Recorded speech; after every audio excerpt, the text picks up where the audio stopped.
often INFPs are fairly fully present.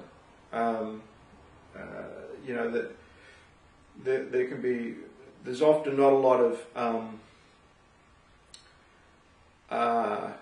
blockages within a connection, like within a relationship, at least not from their point of view. So I think that's why INFPs and INFJs might be able to form close friendships, because, or even relationships, because they're both, in a way, after the same thing. That they're after deep connection,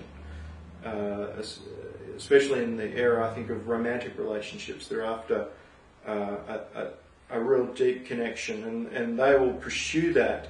Especially, I think both INFJs and INFPs, but INFPs can pursue that connection to sort of their own detriment, in a way, if it's not achievable within the relationship.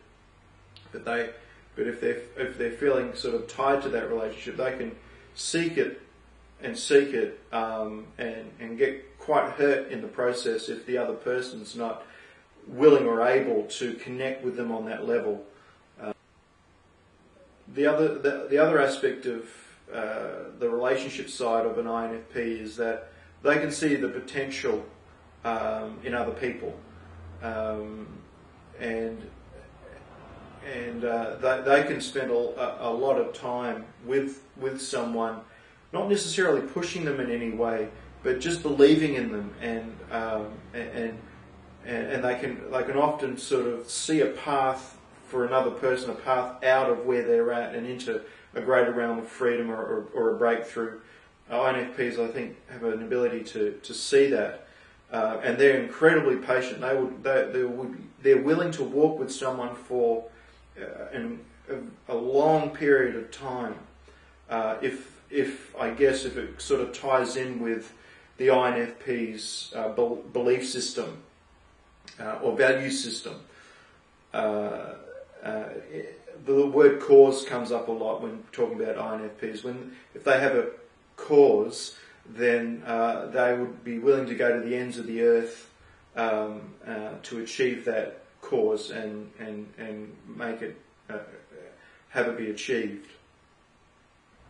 I think one of the benefits of having a friendship or a relationship with an INFP is that they're very good listeners. So for a person that is a verbal processor, an INFP is fantastic to be able to vent, share your feelings, talk out an issue. For a lot of verbal processors, they don't need many interruptions or questions.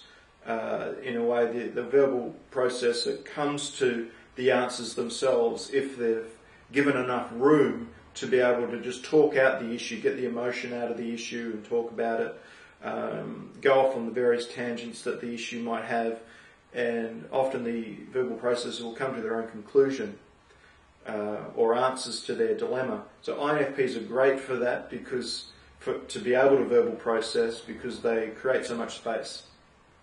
And they're not in a hurry to change you.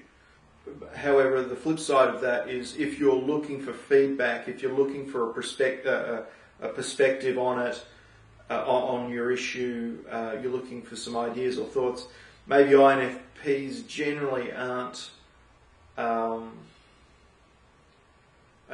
expect that too much for an INFP. Their strength is they create a great room for you to be yourself and to share. But it's not that they're reluctant. They might be reluctant to give their opinion, even if you ask them for their opinion. They're not really interested to give it. And I think part of that might be just my own sense, is that they don't want to interfere with another person's value system. The other part of it is INFPs love to listen. They're great listeners. It's not like it's a chore. It's like, or they go, okay, now I'm in a listening space, I need to be conscious to listen. They just naturally do it, and that's a real or a quality, I think, of an INFP.